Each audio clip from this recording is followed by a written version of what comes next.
Hey guys, it's Tim, and this is Pro Wrestling Unlimited, as we are here with the PW Unlimited Wednesday show, episode number 66. I just want to say thank you guys for everybody joining us here in the live chat, or if you're watching later here on YouTube.com or maybe listening on iTunes, thank you for joining us as we let everybody roll into the live chat. I do want to say that YouTube has been messing up this week, not just for us, but for a lot of different creators, as when people are going live recently, within the last week, since like Thursday, Friday, they haven't been sending out the notifications. So if you guys weren't getting our notifications either Monday, Tuesday, or today you're showing up late or watching it late, say, hey, I never got a notification that the show went live. Now I'm watching it later on YouTube. That's why. YouTube's doing their usual, every couple of months they want to mess up the notifications thing, so we'll see how it goes. I do see some of you in the chat saying you did get a notification, so that's good. That's good to hear. We did a poll on our community tab asking people if they've gotten actual notifications this week, and I think it was 40, I can pull that up. It was right down the middle. Some said they didn't get notifications, and some did say they got notifications. So YouTube's doing their usual sporadic stuff. Sometimes they want to work, sometimes they don't want to work. Pulling up the, excuse me, pulling it up right here. It was 44% said they got the notification, but 56% said they did not. And I could tell as soon as, I was halfway through my Raw review on Monday, I'm like, there are not many people in here, so yeah. No one got a notification on Monday. Most people probably did not. But we've got a lot to talk about tonight. We also want to hear from you guys, and we will take your calls and your text messages. Put those numbers for you guys in the live chat so you guys can call in, so you guys can give your so you guys can give your text messages, get your answers, questions answered, and all that. Kristen McNutt says, "Hey Tim, this is earlier for usual start time." Yeah, I'm going to try and run a little earlier for the Wednesday show for now, for the time being. It may change over summer when my schedule changes with my kids and stuff, but as of right now, we're in a good place. I want to see if maybe running an hour earlier on Wednesdays gets more people into the live show, so we'll see if it all works out. But the first thing we got to talk about, unfortunately, is Tommaso Ciampa. So if you have not heard, Tommaso Ciampa will be undergoing neck surgery tomorrow. That has been confirmed by the WWE. WWE themselves actually sent out a statement on this on their website, WWE.com, stating the following. As I try to load WWE.com, and it does not want to load. While we get that to load, if you guys do want to call in tonight, you can call in at 559-475-8473, 559-475-8473. If you guys want to text in your questions, you can do so to 510-906-1341, 510-906-1341 for text messages. So, I'm just going to read the whole thing as it's reported on PWUnlimited.net. Those in charge of NXT are going to need to change a lot around as the NXT champion is going to miss Takeover in April. It was reported that last week that NXT champion Tommaso Ciampa was dealing with a neck injury and was going to rest out until Takeover in Brooklyn. Many expected him to work the match, work through the injury, and drop the title to Johnny Gargano, and then take time after Takeover to get healthy. We had seen over the last week that Ciampa was pulled from a number of different shows and appearances. Things were not looking good. According to Dave Meltzer on last night's Wrestling Observer Radio, Meltzer did state that things have changed over the last week and Ciampa will now undergo neck surgery. Meltzer did state that it would happen sometime later this week. Now, when looking at it, normal neck surgery, you're out of action 6 to 8 months depending on how bad it is. Now, WWE actually confirmed this on their website, stating the following. NXT champion Tommaso Ciampa will undergo neck surgery tomorrow, WWE.com has confirmed. Following a medical evaluation today, Ciampa has been scheduled for an anterior cervical fusion. So now the big question is, what happens with the NXT Championship? When looking at the, I guess you could say, the prognosis and the recovery time for a, what did they call it, an anterior cervical fusion, that's usually 4 to 6 weeks before you can do much physical. Then you can slowly get back into it and then slowly get back to where he can return. So, it could be 6 months. It could be 18 months. We don't know. They honestly won't 100% even know until they do get in there and do the surgery. So now the big question, though, as far as what happens to the NXT Championship, as, Ciampa's the champion. They do have TV tapings next Wednesday, March 13th, where everything should be explained because they're the last TV tapings before NXT Takeover in Brooklyn.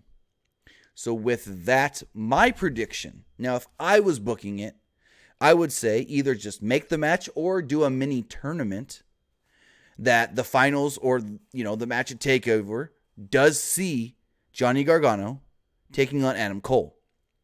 Now, initially, I was hearing that Gargano would have beat Ciampa for the title at TakeOver, and then Ciampa would have moved up to the main roster, as they wanted the 3 call-ups, and they would have maybe still used Gargano sporadically as the NXT champion on the main roster. But with Ciampa now being out of action, they're going to need that 3rd call-up. They're going to need that 3rd call-up to be Gargano, so maybe Gargano, Black, Ricochet comes up to the main roster, and somebody else wins that championship at NXT TakeOver. My prediction, put that dang title on Adam Cole. Gabriel Perez does say Gargano, Black, and Ricochet. I don't think that's going to be possible because it does look like at TakeOver, Black and Ricochet will be challenging for the NXT Tag Team Championships if they do beat the Forgotten Sons next week in the finals of the Dusty Rhodes Tag Team Classic. So a lot of things that are up in the air. WWE may not even know yet exactly what they're going to do, and we'll see where it all does pan out. I don't know how long exactly Ciampa's going to be out of action. I said 6 to 18 months, but that is just what I was able to gather from different medical websites off of this type of a neck injury and neck surgery. Could be less, it could be more. Again, just like, remember when Finn Balor went in for his surgery? They literally said, it's going to take about an hour. You'll be out for a couple of months. They went in. The injury was worse than they expected. Surgery took 5 hours. He was out for August, September, October, November, December, January, February, March. Over 6 months. So hopefully it's not bad and we just pray for the best for old Tommaso Ciampa. But we'll see. He'll have the surgery tomorrow. Hopefully we hear something either tomorrow, Friday, or over the weekend. But, I mean, as far as what they're going to do with the title, we'll know next Wednesday at the NXT TV tapings in Full Sail. So with that, let's take our first call of the night.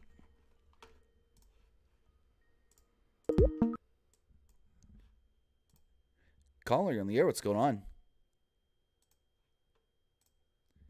Caller. Going once. Going twice. Ooh, guess it ain't going to work out. Panned out. Did not pan out. All right. Let's see if anybody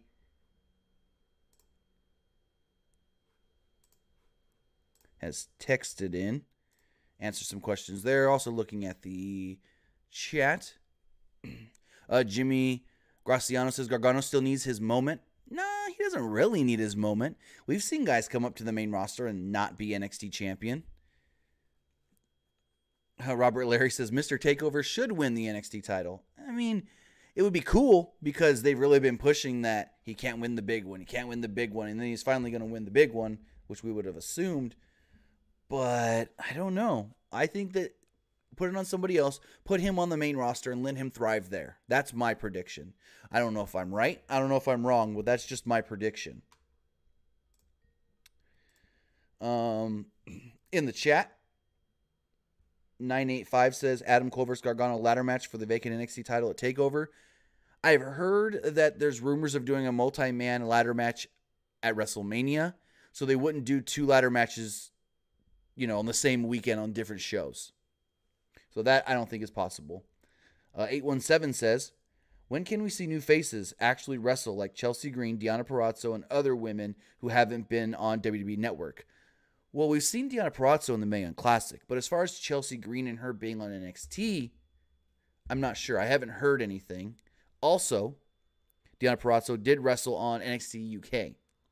I know that the last number, I don't even know how many, but a while. The last number of NXT house shows they've been doing Chelsea Green versus Deonna Purrazzo. So I've heard those matches have been really good. Nicholas Altamore with the $1.99 Super Chat donation. Who needs to go to NXT to build themselves? Are you asking like who from the main roster can drop down? Because if you're saying that, Tyler Breeze. Tyler Breeze was great when he was in NXT. Was great when he went back to NXT and challenged Ricochet for the North American Championship. So it's just like, we could see him go back down there. Maybe even Apollo Crews. Yep, Gabriel Perez read my mind. Kristen McNutt says Dana Brooke. Maybe, but I don't know how much better than she already is that she's going to get, to be honest. I mean, she's kind of plateaued, in my opinion. She didn't get really much better. Her last, I guess you could say, half run in NXT. So when you see that she's not really progressing, what's the word I'm saying? Progressing anymore, and she's kind of plateaued there, that's when they brought her up. They thought she was going to be a big star because of her looks and her bodybuilding background. It just didn't pan out. But let's try to take this call. Caller, you're on the air. What's going on? Hey, this is Kenneth in Texas. I'm a first-time caller. Thanks for the call. What's going on? With the Dusty Rhodes Tag Team Classic upcoming, who do y'all see winning it and facing the War Raiders at the NXT Takeover? Well, like I said a couple minutes ago, this is going to be spoilers, but I do believe that it's going to be Aleister Black and Ricochet challenging the War Raiders at TakeOver. If you want to have just a hell of a tag team match, you put those two up against the War Raiders as like Black and Ricochet's last match in NXT, and they just go out with a bang. Thank you. This is a first-time caller. Not a problem. You got any more questions, or is that all? That's all. Thank you. All right, thanks for the call, and have a great night.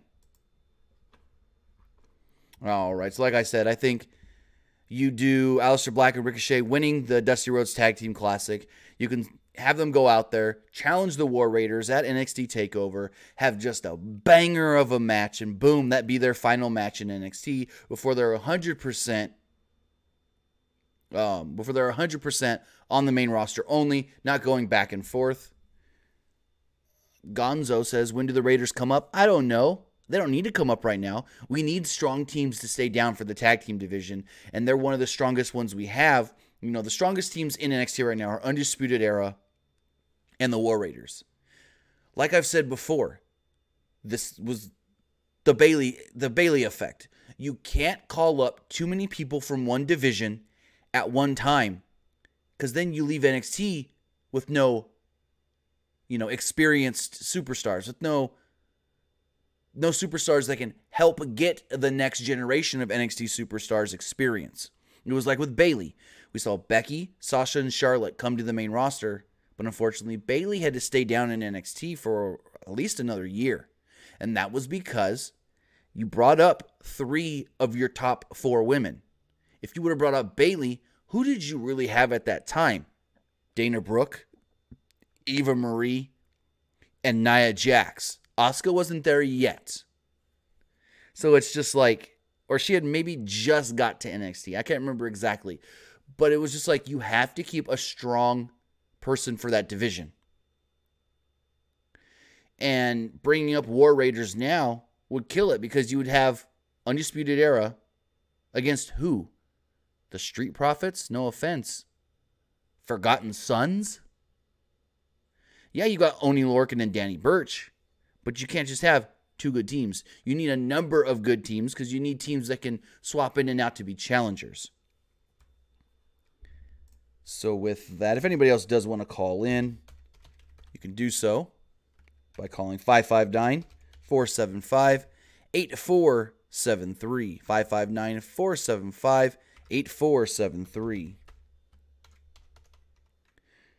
So the next thing we want to talk about tonight has to do with not this year's WrestleMania, but next year's WrestleMania in 2020. Yep, WrestleMania 36. So it has been reported for a little while now that the WWE was going to run WrestleMania 36 in Tampa, Florida, in the Raymond James Stadium where the Tampa Bay Buccaneers play. It was originally reported by PW Insider. Then last week, WrestleVotes sent out a tweet stating that WWE has a press conference at Raymond James Stadium in Tampa, Florida set for March 7th. Well, today, without saying what the press conference is for, WWE did announce tomorrow morning, March 7th, in Tampa, Florida, they will be running a press conference. Now, they didn't say what the press conference is for, but we all know what it is. It's the announcement of WrestleMania 36 coming to Tampa, Florida next year in 2020. Now, we did hear previously that the commission for Tampa did actually put in bids for 2023, 2024, and 2025. My thinking is the reason they wanted 2020 is because Tampa is getting the Super Bowl in 2021. So WWE likes to jump ahead of the Super Bowl in the NFL and get into stadiums before them and then try to say, oh, well, we had 65,000 people here. How many people would you have for the Super Bowl? And it's kind of like you can't really compare because with the Super Bowl, you've got the grass and the field and all that takes up a lot of space. With WWE, they can fill all that grass field area with more seats. They can put more people in the building. So we'll see how it all does go. But as of right now, it does look like all things are pointing towards tomorrow. They will be announcing WrestleMania 36 from the Raymond James Stadium in Tampa, Florida. Again, that press conference does start at 11 p.m. Eastern, or 11 a.m. Eastern, 7 a.m. Pacific. So, I mean, myself, a graphic design nerd, I'm just excited to see what the logo looks like, to be honest. Does it look like the Buccaneers logo? Does it look like something else that represents Florida? Or does it look like nothing that has to do with anything from where they're going? We'll see. That's what I'm always excited about when they do these press conferences. I'm always excited to see what the next logo looks like. But that's just because I'm a graphics nerd. With that, if you do want to call in, 559-475-8473 is the number for you guys to call. All right, we do have a text message here from 817. 817 does state, is it true Renee Young wants Paige on commentary? If so, have her on NXT UK. So, what I did hear was on Renee Young's podcast, she stated that why not have Paige do commentary? She can't wrestle. They're not doing general managers anymore. So she's pushing for Paige to maybe do some commentary within the WWE. Now with that, I will say that Paige could be an okay announcer. Could be an okay commentator. She'd be better than Beth Phoenix. I'll give her that. I can say that for sure. But she doesn't have to do UK. Just because she's from the UK doesn't mean you got to put her on the UK show. I mean, you've got Nigel, who does regular NXT and 205 Live. And UK, but that's just because they needed somebody. Anyways, I don't know if Paige would want to do commentary. Her contract does expire in a little over a month. Her contract expires in April. Maybe she leaves. Maybe she sticks around. We don't know. If they're not going to let her wrestle, I don't see why she would stick around. She's got other things she can do. She's got her own business. She's got her own clothing brand, her own clothing store, her own makeup. So I mean, it's not like, what's the word I'm trying to use here? It's not like she needs the paycheck from WWE. She's got outside deals that she can do if she wants to continue making a living. So Yeah, Legend Steelers fan says she wants to be a manager. She did state that about a month or so ago. But, she was saying that as far as if WWE wants to still use me right now, I can be a manager. Again, I don't know if she's going to re-sign with the company when her contract does come due in April. Again, WWE is looking to sign people to 3, 4, 5-year deals. If she's not going to be wrestling, why would Paige, I don't know Paige, but if I was Paige, why would you want to sign a multi-year deal to not wrestle? I mean, she gets out of the contract. Maybe a doctor clears her outside of WWE and she goes wrestles for somebody else. Maybe she goes wrestles for Impact. Maybe she goes somewhere in the UK. I mean, she's now got roots here in America with a lot of her businesses. She's got a storefront in Los Angeles. So I don't see her really moving back to the UK full time. So we'll see. We'll see how it goes. Slam Hub Wrestling says, when does Marty Scurll's contract expire? Last I heard was April or May, actually. And I can't confirm that exactly 100%, but it is sometime after G1 Supercard. So we'll see. We'll see what that goes as well with him. I mean, Marty Scurll, it's almost a lock that he's going to go to AEW. Promo says, what kind of store does she have? Paige has a store where it's like a boutique kind of deal. She sells her clothes and her makeup. Her clothing line and her makeup and all that. And she's also got, it's online as well, it's called the Soraya store. You can look it up. She does a lot of promotions on her Instagram with it. But with that, let's take another call. Caller, you're on the air. What's going on? What's going on, Tim? I have a two-part question. Sure. I love tag team wrestling. I do. I truly, I think it's beautiful. Now, the first part of that question is the Young Bucks. Where do they rank on your all-time list of tag teams? What they're doing with themselves right now. Their matches are fantastic. The way they market themselves, I've never seen a tag team in the history of wrestling market themselves as well as they do. So they're ambitious. So that has to rank them up a little bit higher when you compare them to the Legion of Doom and all the other great tag teams. So you personally, where do you rank the Young Bucks on your all-time tag team list? That's a tough one. You do talk about the whole being able to promote themselves. And I wouldn't put the whole them promoting themselves in just, they're one of the better tag teams to promote themselves. They're one of the better professional wrestlers, period, to go out and be able to promote themselves. Like, we've seen a lot of big-name wrestlers get promoted big, but that's because they were in companies like WCW, WWE, Impact Wrestling, all those companies that did the promotion for them. But it's not just that they're a tag team doing this. It's that they're doing this on their own just as wrestlers in general. Whether they were singles guys or a tag team. I mean, we see it with Cody now. We see it with Kenny Omega. They're all doing this to get their names out there in a different way than we've seen before. But back to your question on where I would actually rank them on like the list of greatest tag teams of all time, that's a tough one. I mean, I know for sure I'd put him in a top 10, but I'd maybe even put him up there in a top 5. That's the second part of my question, because I love Rushmore questions. I love asking people, what's your top 4 of anything? So my question would be, what's your top 4? What's your Rushmore of tag teams? Ooh, top 4 all time. That's very tough. I mean, do you consider? I didn't call to ask an easy question.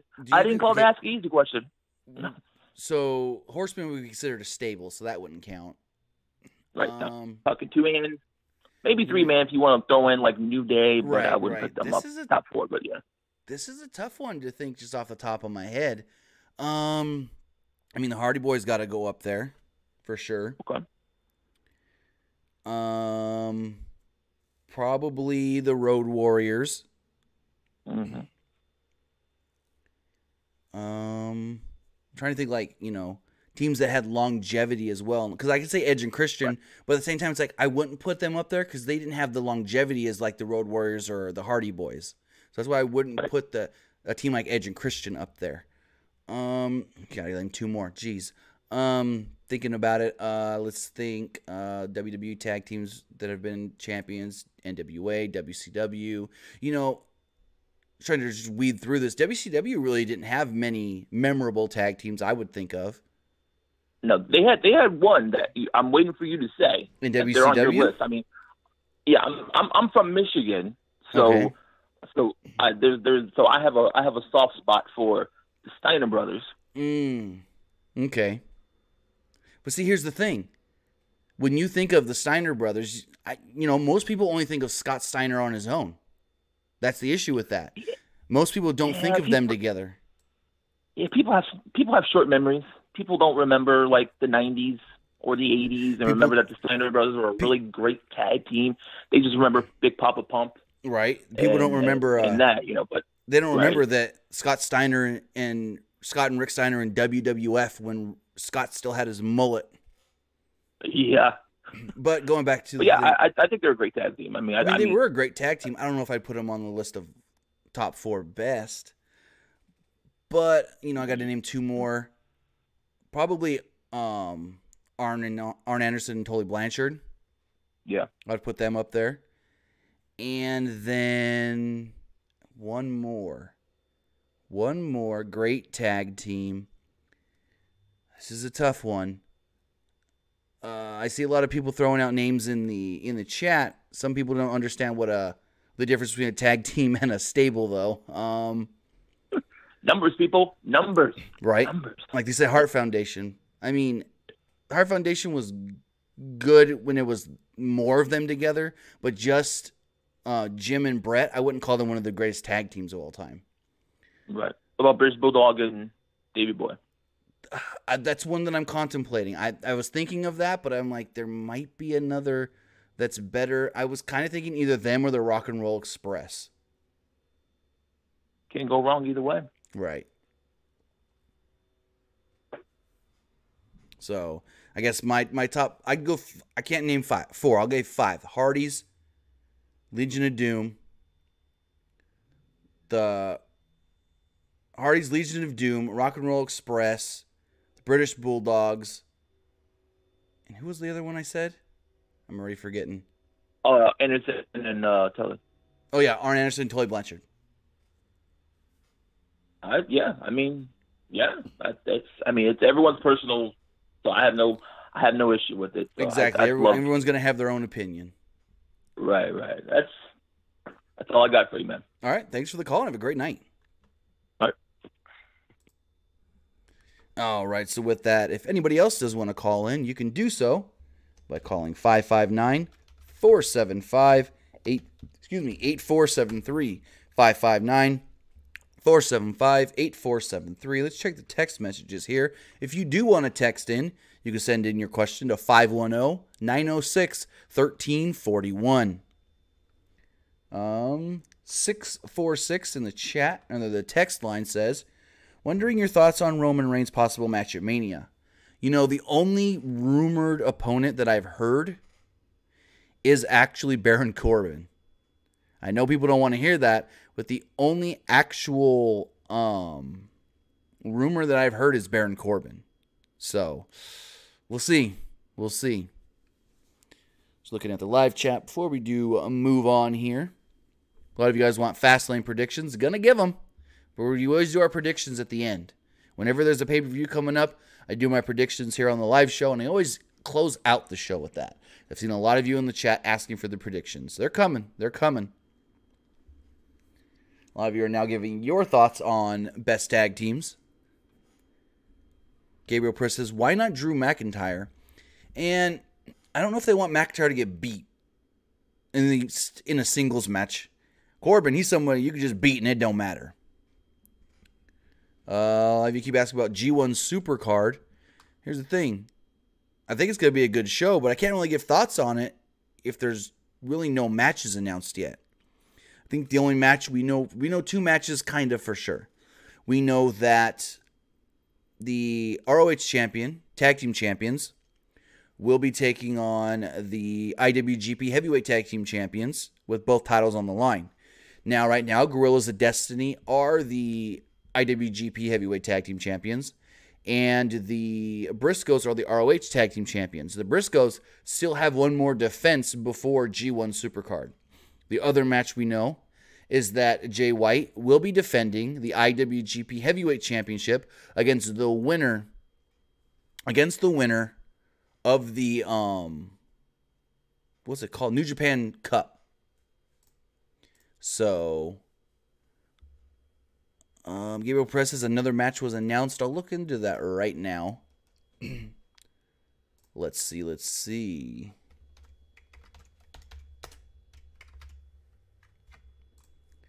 He says that there's another match that's been announced.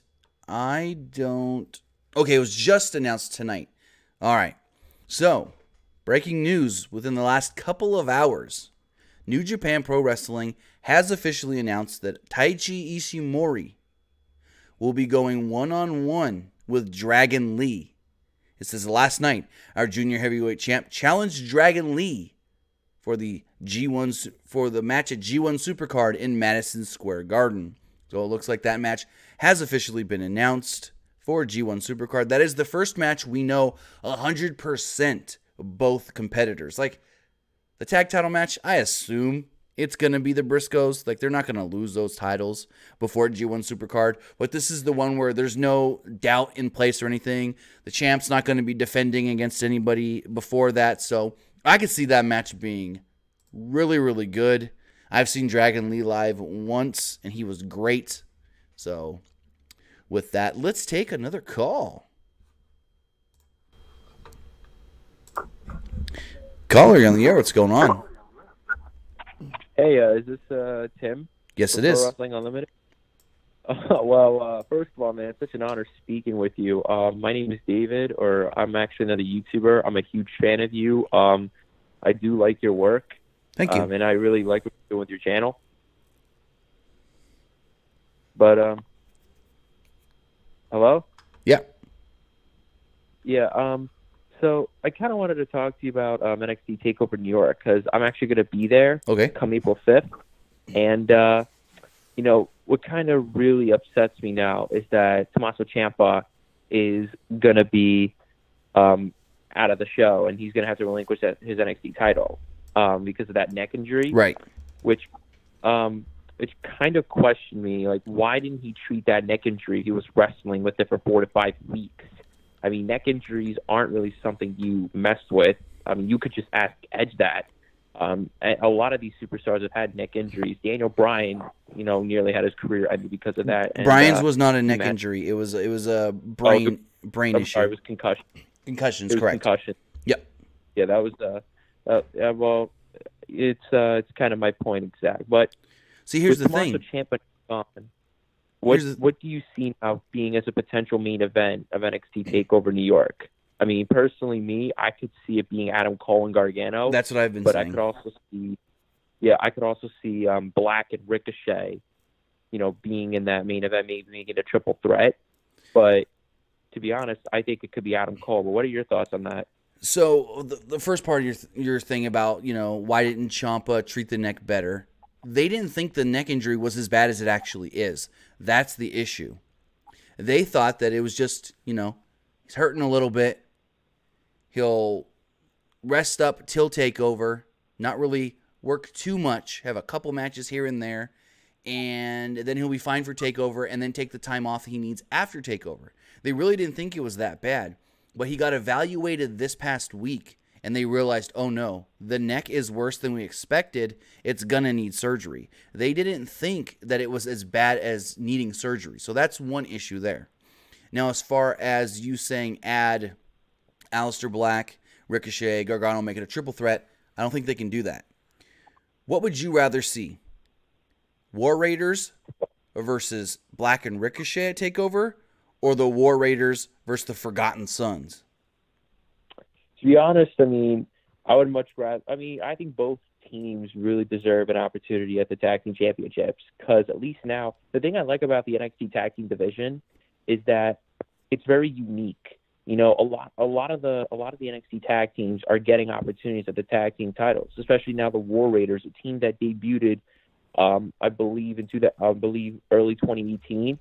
They actually managed to go on the rise, and they managed to get an opportunity at the Tag Team Championship, and now they're finally Tag Team Champions.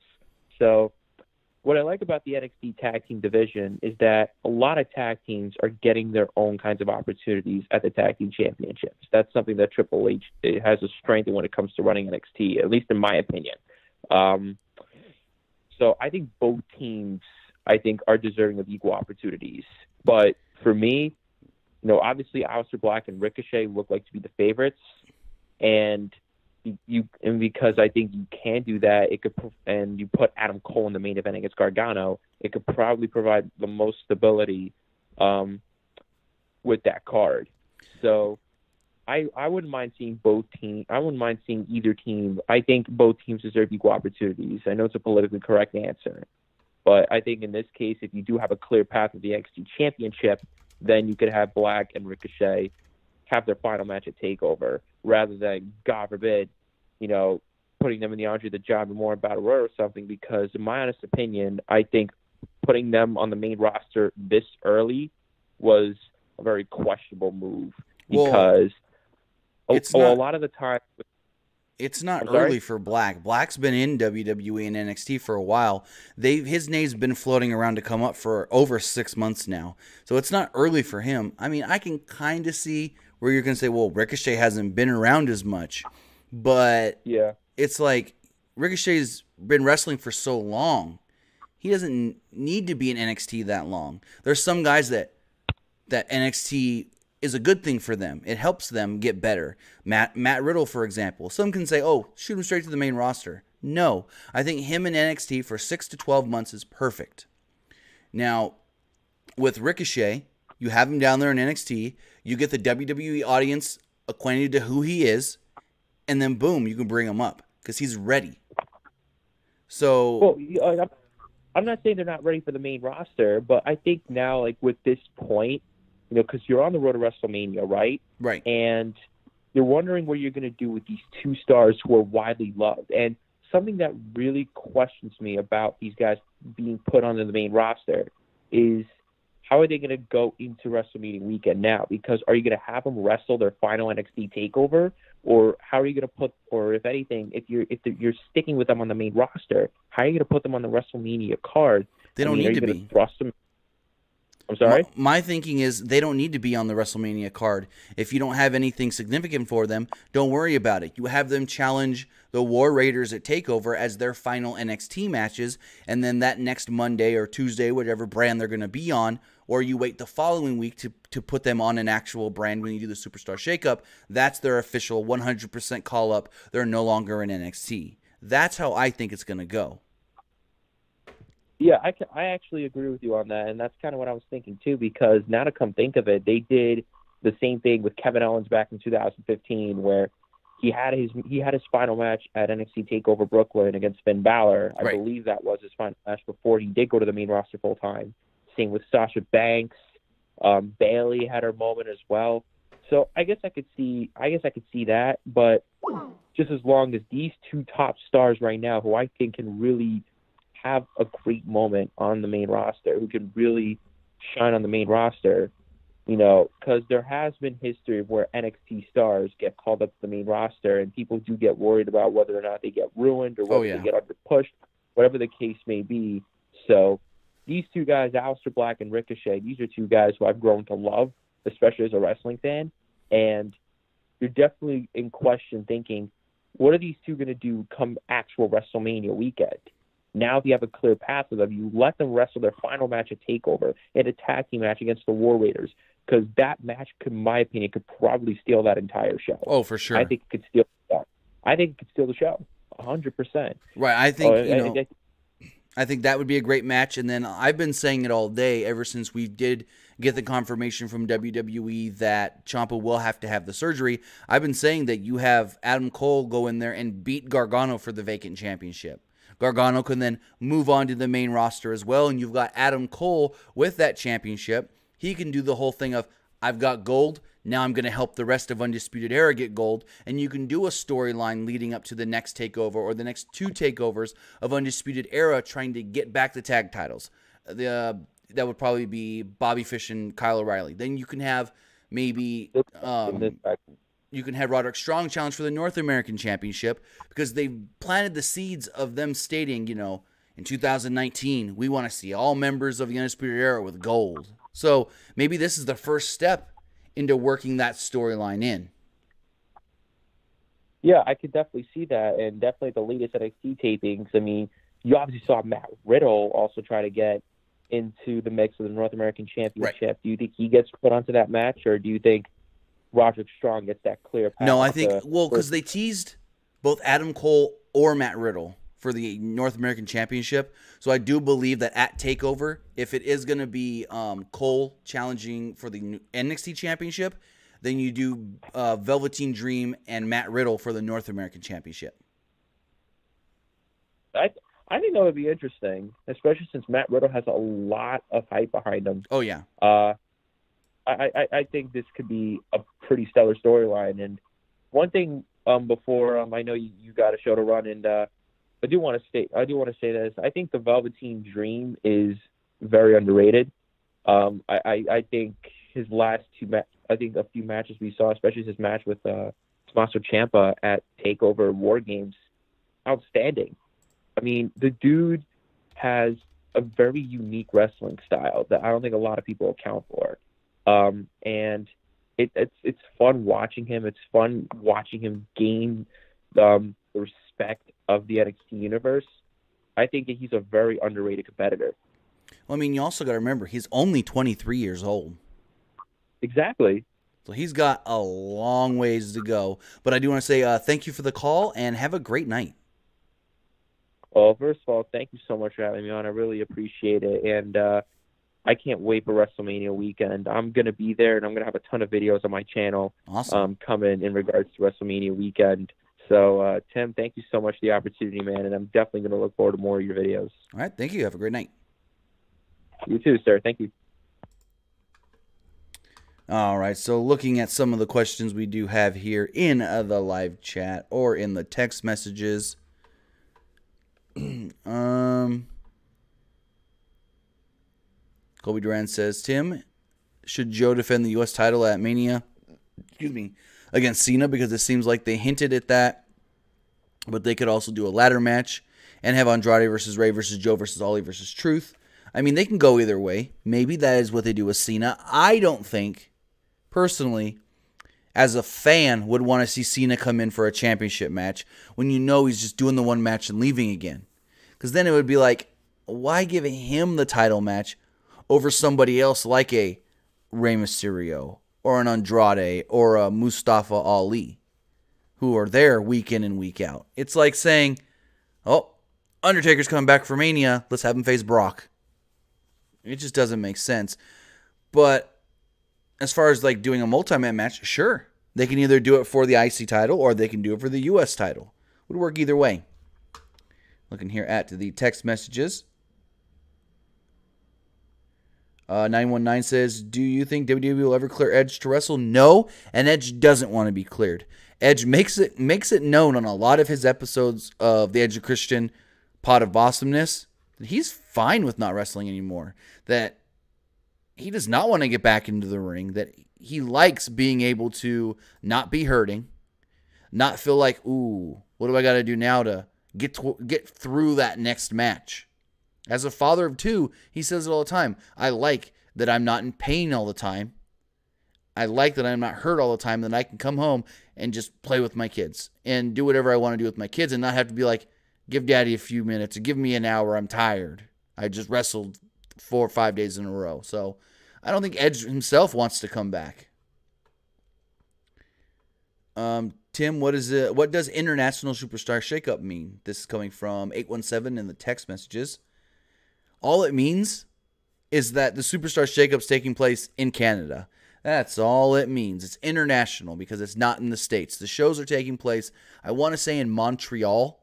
So that's why it's the quote-unquote international Superstar Shakeup. That's all it means. It doesn't mean that they're bringing in people from other countries or they're going to move guys to the UK brand. Nope. All it means is that the Superstar Shakeup shows are taking place outside of the United States. That is it. That is it.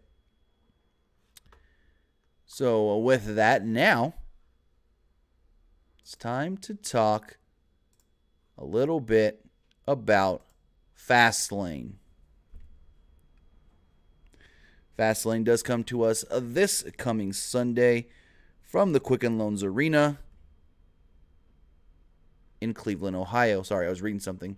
Kind of blanked out there for a second. I am going to give my predictions for that show. And so we do know that on the kickoff show, we're getting Rey Mysterio versus Andrade. And this is a tough one because, you know, they've gone back and forth. Rey picks up a win, Andrade picks up a win. Rey picks up a win, Andrade picks up a win. So I think, you know, it's just a kickoff show. Doesn't really matter how many people are really going to watch it. Why not give it to Andrade? As we go forward with the Raw Tag Team Championships on the line in a triple threat match, we have the Revival defending against Aleister Black and Ricochet and Chad Gable and Bobby Roode. And I do see the Revival retaining their championships. Next up, with the SmackDown Live Women's Championship on the line, we have Asuka versus Mandy Rose. Now, we did see this past Monday there was a very scary moment when we thought Asuka was injured. She said that she may have hurt her back a little bit, but she's fine. She'll be good to go. She's going to wrestle on Sunday, and I do see Asuka defeating Mandy Rose. With the Women's Tag Team Championships on the line, the Boss and Hug Connection, Sasha Banks and Bayley, will be defending against Nia Jax and Tamina. And again, I don't see the title changing. Sasha Banks and Bayley coming out victorious once again. And, you know, Nia Jax and Tamina, I felt like if they were going to have them be the champions, they should have been the first champions. Then you could have had Sasha and Bayley challenge them, and the baby faces, you know, they may not have got it in the beginning, but they got it now. So I see Sasha Banks and Bayley retaining. Next up with the SmackDown Live Tag Team Championships on the line, we got the Usos defending against the team of The Miz and Shane McMahon.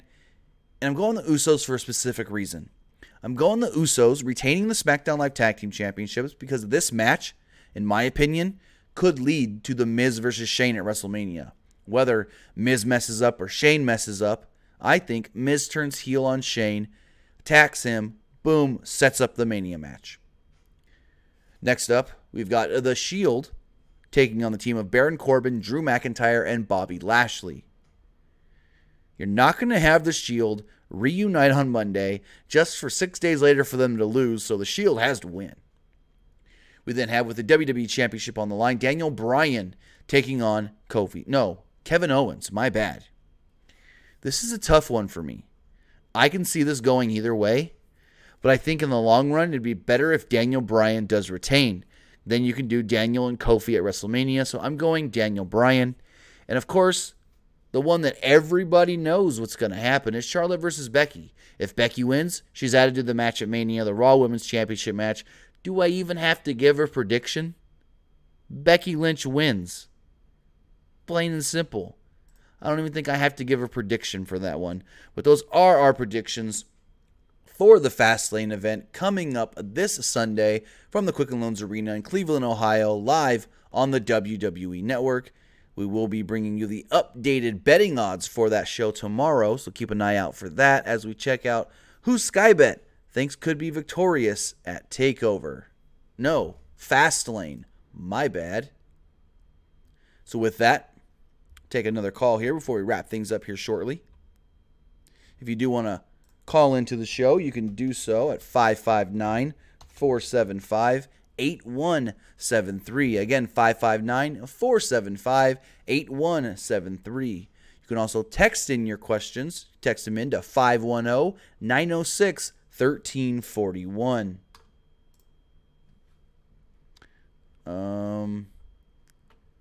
Mr. Jones is me. I think it's going to be coming on Friday. I'm getting some things fixed in my kitchen, so I can't film the video yet. Hopefully, it's going to be done on Friday. But let's take another call. He was asking about the next cooking video. Caller, you're on the air. What's going on? Hey, Tim. How's it going? Pretty good. Yourself? Yeah, I'm doing well. Oh, I just got a couple of questions. After Fastlane, okay, where do you see some storylines going after Fastlane? Because honestly, from what I've heard, I don't know if it's true or not. WWE itself doesn't have a full card for WrestleMania, which kind of blows my mind a little bit. Normally they have everything ready, but they don't. I heard as of this past weekend, no, they did not have a full card locked down. They had ideas, but nothing as far as this is the direction we want to go, and this is the direction we've got to move in going forward. They had ideas as far as like maybe Lacey Evans challenging Asuka and stuff like that. That's a bad idea. That's a bad idea. Yeah. That's awful. But I mean, it's stuff like that. It's like we've got ideas. Say I'm WWE. It's basically like I've got an idea, but I'm not really sure if that's the idea I want to go with. And you've got Vince McMahon, who we see changes his mind so often. I understand why they don't have anything locked down. Because for some reason, the last like 2 months, we've seen him change things so many times it doesn't even make sense.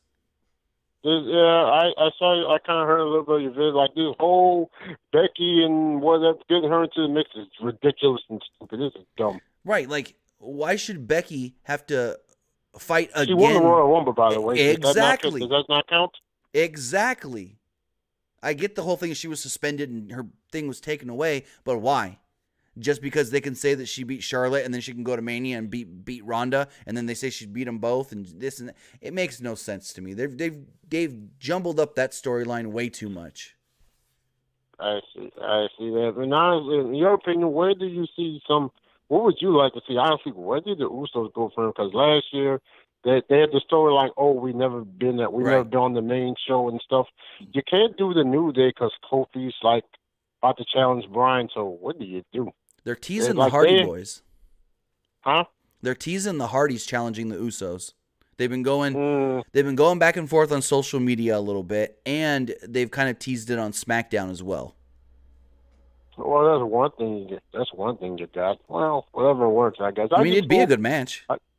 I truly see that. Two of the best tag teams. And do you think the Usos are leaving? I kind of see it. I wouldn't be surprised if they do, but at the same time, I don't think so. Like, if I had to say right now, I don't think so. But if we do hear that they do leave, I wouldn't be that surprised.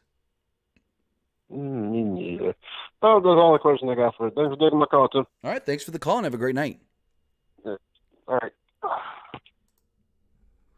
All right, so with that, wrap it up here shortly. Just reading some of the things you guys are saying in the live chat. Alex A says, Asuka versus Lacey Evans is too funny. Yeah, it is. Crazy JJ26, are you doing a Fastlane review? Yeah, we do a review after every single WWE pay-per-view. So we will be doing a review of the Fastlane event. Kobe Durant says, Tim, I think Harper will return to help Bryan win at Fastlane, and it can help build for Kofi versus Bryan. You have two groups going at it. I guess you can maybe see that. Maybe. Anna Hart Bar says Ibushi versus White at G1 Supercard. I think it's going to be White defending against Okada. That's who I think it's going to be, with Okada winning the IWGP Heavyweight Championship at Supercard in Madison Square Garden. And, at Madison Square Garden, and he gets his win back from Wrestle Kingdom. It just ties everything back together and makes complete sense. Okada wins the New Japan Cup, and then there you go.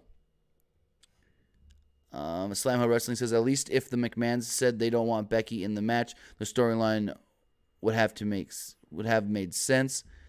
I mean, I just think they've changed the storyline so many times. It was Becky wasn't even going to be in the Rumble, but then somehow she got in the Rumble. Boom, she won the opportunity. Okay, cool. Now how do you get Charlotte in there? How do you get Charlotte in there? By taking out Becky, but Becky won the Rumble. It just doesn't make sense to me.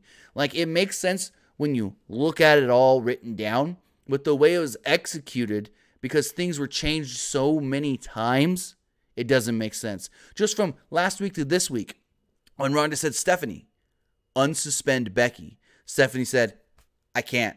She's been arrested and being charged. But then this week, Stephanie literally goes, Fastlane, we're going to give Becky a title shot. We don't care that she was arrested. Really? So, I don't know. I think it's going to be a good match, and the fans are going to be happy when Becky, the last thing you see at WrestleMania is most likely going to be Becky with the Raw Women's Championship. Gabriel Perez says, Ronda heel?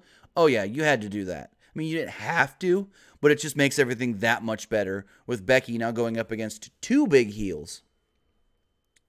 Alex A says, I think it's like Elias. Think out the year. I don't get what you're saying with that one.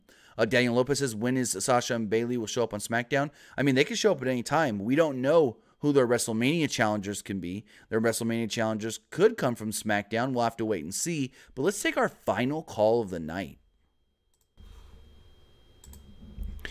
Caller, you're on the air. What's going on?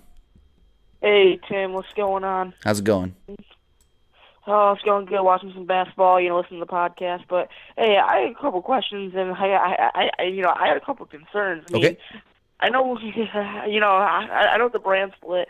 There's a lot of titles, and but Vince usually likes to finalize the card around November, and it's almost, it's March now, and it's kind of scary that we only know a couple of matches. I mean, right. I know there's plans in place, but it's just so weird. It's like I fantasize about this every single night. Like, what's gonna be this card? And I'm like, dude, it's already March, and yeah, maybe 3 or 4 weeks till the biggest show of the year goes on in the air. So it's a little weird. I mean, typically by the Rumble, they know 85-90% of what they're going to do. And, they've always got a backup sometimes for certain things in case somebody's going to get hurt. I mean, remember last year, it ended up being Roman versus Brock Lesnar. But because that Johnny Bravo guy was teasing that he had some incriminating evidence on Roman Reigns, buying steroids and stuff, they had Braun Strowman on the back burner as the possible replacement for Roman in that match. Hence, why they ended up doing the Braun Nicholas thing, because they had to throw something together for Braun last minute. So, like I said with last year, they had 85-90% of that card figured out by Rumble with actually a backup in place for some things. And I feel like last year there was some last-minute decisions, like the whole Undertaker-Cena storyline was kind of all over the place too. Well, I don't know if that would have been... I don't know if you could have called that last minute. That played out for like 3 months. That played out basically right after Rumble. Yeah, but did they know for a fact that the Undertaker would like show up or like be able to be in WrestleMania, because he didn't ever show up last year? That was because that was the whole thing. They wanted to do the whole Cena's coming as a fan because he doesn't think he has a match. That was the plan. Cena's coming because he doesn't think he has a match. But if The Undertaker is to show up, then Cena will wrestle. If not, he'll watch the show with the fans. Okay. Also, with the whole Andrade and Rey Mysterio, I was just, it was a couple minutes before they announced the kickoff Fastlane show. I was texting my friend. I said, hey, I'm like, think about it. I'm like this is just my little fantasy booking. I'm like, Andrade versus Rey would be a perfect match just to start off WrestleMania. This is my thinking. Just have them go out there, have a 5-star match, get the crowd behind, and then like 2 minutes later they announced the Fastlane kickoff show. I'm like, seriously? I didn't like that at all. They can still do it at Mania. I would like to see them do a hair versus mask match with Andrade losing and getting his head shaved. Yeah, but I mean, with all the matches they've had, would it take away the prestige of the match, or just the stipulations like good enough?